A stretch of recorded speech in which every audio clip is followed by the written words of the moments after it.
हे what's up guys, welcome back once again. आज की कहानी की शुरुआत होती है गिरते हुए मेटेरॉइड को दिखाते हुए, जो ब्रह्मांड से आकर सीधा धरती पर बने एक वीरान टापू पर एक लाइट हाउस पर गिरता है और यहीं से सीन शिफ्ट होकर पहुंचता है सीधा लाइना नाम की लड़की पर, जिसे एक अजीब से रूम में बैठाया गया है और आसपास उसके कुछ लोग भी हैं जिन्होंने प्रोटेक्शन सूट पहने हुए हैं और उससे कुछ सवाल जवाब कर रहे हैं। पर लाइना को ये लोग कौन है ये पता लगाने के लिए हम कहानी में पीछे चलते हैं, जब वो अपने स्टूडेंट को माइक्रो सेल के डिवीजन के बारे में बता रही है, जिसमें उसका कहना है कि दुनिया में अगर कोई चीज़ सबसे तेज़ बढ़ती है तो वो सेल होती है, क्योंकि कब वो 1 से 2 और 2 से 3 और 3 से 3 लाख हो जाती है हमें पता ही नहीं चलता। और यहाँ हम एक और चीज़ जान पाते हैं कि लाइना अमेरिकन आर्मी में भी थी। अब क्लास खत्म होने के बाद उसकी मुलाकात उसके ही साथी डैन से होती है, जिसके साथ उसका एक्स्ट्रा मैरिटल अफेयर चल रहा है, पर अब उसे खुद पर शर्म आने लगी है और इसीलिए उसने अब आगे से मिलने से इनकार कर दिया। दरअसल लाइना का पति भी आर्मी में है, पर उसका सालों से कुछ अता पता नहीं है। उसने बहुत कोशिश की कि उसके पास के लोगों से पूछ के उसके बारे में पता लगा सके,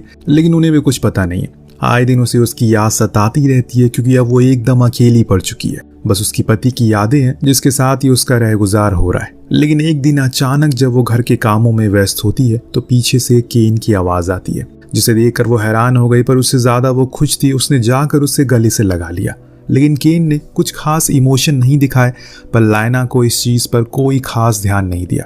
इसके बाद वो दोनों खूब बातें करते हैं, जिस दौरान वो उसे कई सवाल करती है कि आखिर वो इतने दिन कहाँ था, उसने उसे कभी फोन क्यों नहीं किया, उसके साथ ही झूठ क्यों कह रहे थे कि उन्हें तुम्हारे बारे में कुछ पता नहीं है। वो अब मुझे समझ आ गया, तुम मुझे सरप्राइज देना चाहते थे। पर केन को कुछ भी याद नहीं है वो कहाँ था और वो उसे क्या सब पूछ रही है, जो देख लाइना को काफी अजीब लगता है। पर इतने में उसकी तबीयत खराब होने लगती है और ऐसा लग रहा था कि मानो उसे दौरे पड़ रहे हों, इसीलिए वो उसे एम्बुलेंस में लेकर हॉस्पिटल की तरफ जाने लगती है। लेकिन बीच रास्ते में उन्हें कुछ गाड़ियों ने घेर लिया और दोनों को उठाकर अपनी कार में रख लिया।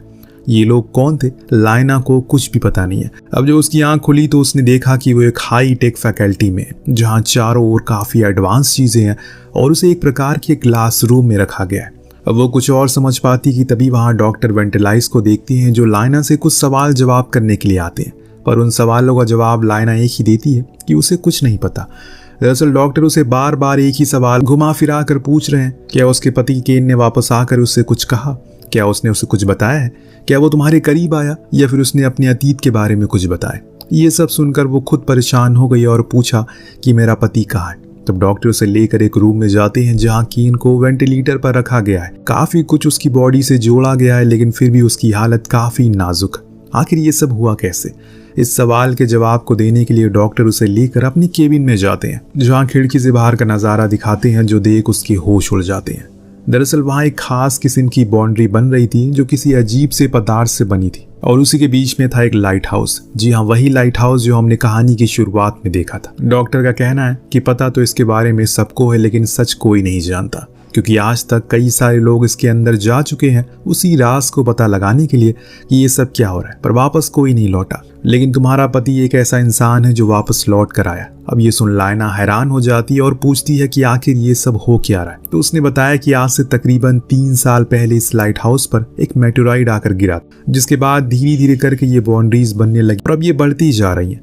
लाइना इस जगह पर रहना शुरू कर देती है और उसके वहाँ पर रहने वाले कुछ और लड़कियों से बातचीत भी होती है, जिसमें 3 लड़कियां थी जो अपनी अपनी फील्ड में माहिर थी और सब की सब अमेरिकन आर्मी को सर्व कर चुकी हैं। उन लोगों ने लाइना की कहानी को सुनकर अफसोस जताया और उसे हौसला रखने को कहा, क्योंकि अब वो लोग जल्दी ही उस बाउंड्री के अंदर जाने वाले हैं, ताकि पता लगा सके कि उसमें क्या है, ऐसी क्या चीज़ है जो लोगों को वहाँ अंदर खींच लेती है। अब ये सुन लाइना अगले दिन डॉक्टर के पास गई और उसे गुजारिश करी कि वो उसे भी अपने साथ लेकर चले, पर उसने इनकार कर दिया, क्योंकि वो किसी सिविलियन को इस खतरे में नहीं डाल सकती। बातों ही बातों में डॉक्टर ने कहा कि वहाँ कुछ ऐसे भी लोग गए हैं जिन्होंने अपनी जिंदगी में सब कुछ खो दिया है, या फिर उन्हें कुछ ऐसा पता चल गया है जिसके बारे में उन्होंने कभी सपने में भी नहीं सोचा था। तो लाइना को ध्यान में आता है अपने अफेयर के बारे में, कहीं केन को इस बारे में पता तो नहीं लग गया और इसीलिए वो लाइट हाउस में गया हो। इतनी सारी बातें दिमाग में अब उसके बाहर आ गई थी और इसीलिए अब उसे अंदर जाना जरूरी हो चुका है। अब डॉक्टर भी मान गई थी, क्योंकि उसे पता था कि लाइना फॉर्मर सोल्जर रह चुकी है और इसीलिए वो उसे तैयारी करने को कहती है।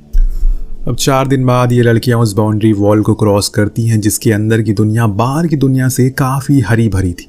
ऐसा लग रहा है कि ये पृथ्वी का वो हिस्सा जो आज तक किसी ने टच नहीं किया। सब कुछ काफी सुंदर था, लेकिन उतना ही खतरनाक, ऐसा डॉक्टर का कहना था। इसीलिए वो किसी भी चीज को छूने से मना करते। इन्होंने वहीं अपना तंबू गाड़ लिया और फिर थोड़ा आराम किया, लेकिन जब लायना की आंख खुली तो उसे पिछला कुछ याद नहीं था।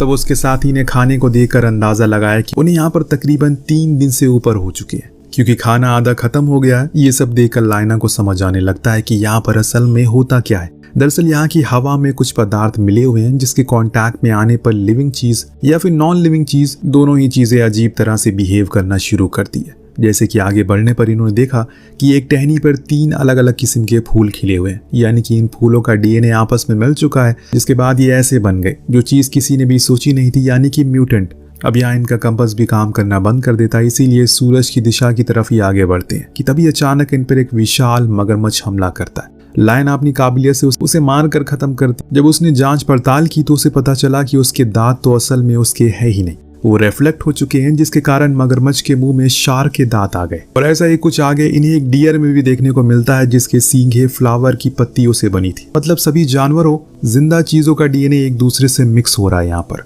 आसान भाषा में कहा जाए तो यहाँ पर सब उल्टा पुल्टा है, जो चीज जिसकी होनी चाहिए वो उसकी है ही नहीं।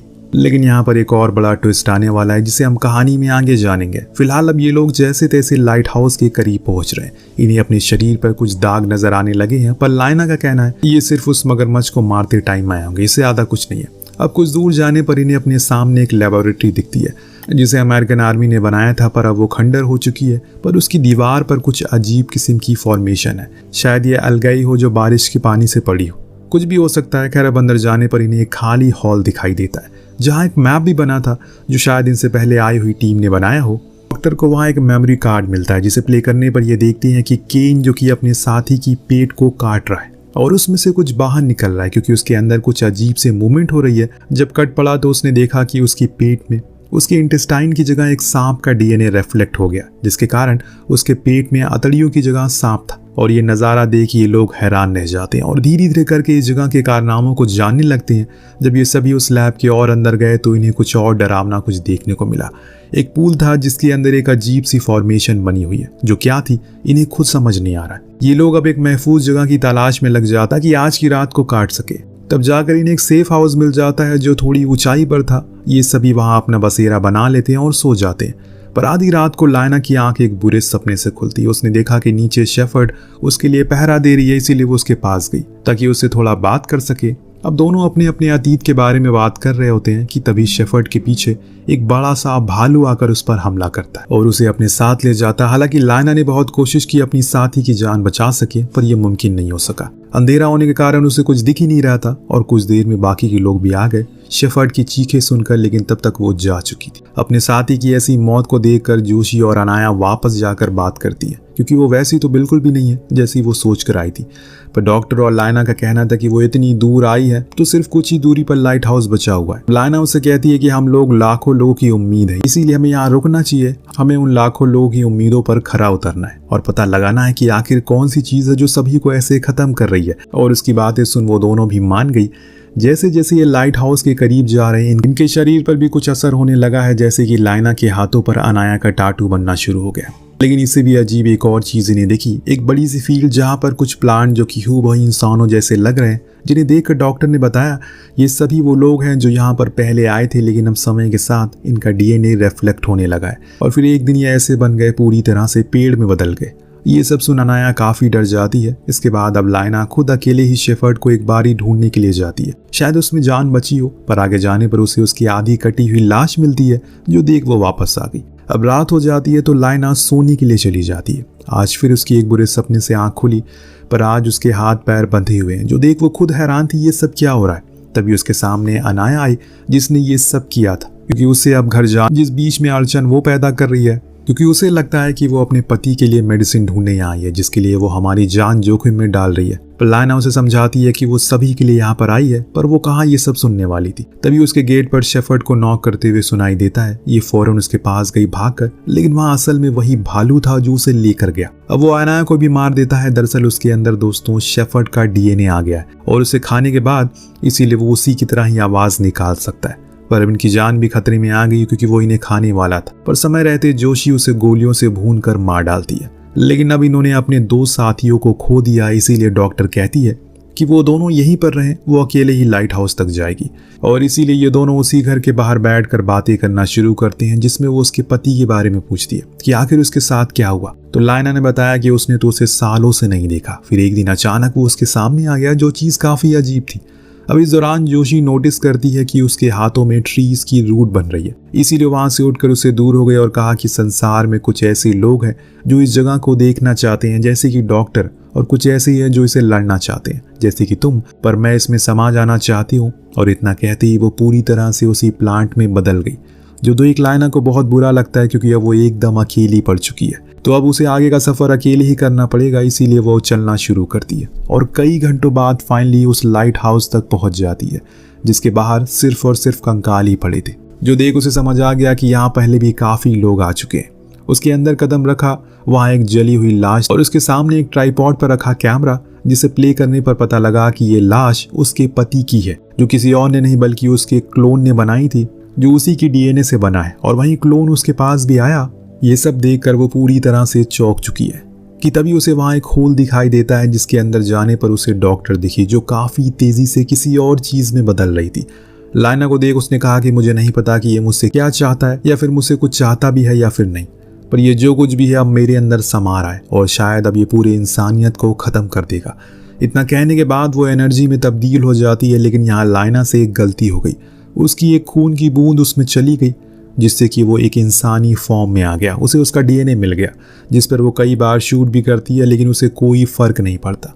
यहाँ तक उसने भागने की भी कोशिश की, लेकिन हर बारी वो नाकाम रही। वो उसी के डीएनए से बना हुआ है, उसी का क्लोन था, जो उसे सारी हरकतों को कॉपी कर रहा है, जिसे लड़ते लड़ते अब लायना भी कमजोर और चोटिल हो चुकी है। तब उसके मन में एक ख्याल आता है। उसने उसके हाथ को अपने हाथ में पकड़ लिया, जिससे वो हूबहू उसी की तरह बनने लगी, और इसका फायदा उठाकर उसने हाथ में एक ग्रेनेड रख दिया और भाग गई। अब उस ग्रेनेड को फटते ही वो जलना शुरू हो जाता है, पर सिर्फ वही नहीं, एक एक करके सारी चीजें भस्म होने लगी। पूरा शिमर अब तबाह हो चुका है, और जिस चीज ने अपना वजूद खो दिया था वो पहले जैसी होने लगी है, क्योंकि सब कुछ पहले जैसा हो रहा है। यहीं से सीन शिफ्ट होकर पहुंचता है आज के समय में, यानी कि उसी लैब में जहां लायना से पूछताछ हो रही है। ये सब उसकी मुजुबानी कहानी थी, जिसके बाद वो देखती है कि उसका पति उस शिमर के खत्म होने के बाद अब ठीक होने लगा है, इसीलिए वो उसे गले से लगा लेती है और एक आखिरी सवाल करती है, आर यू रियल?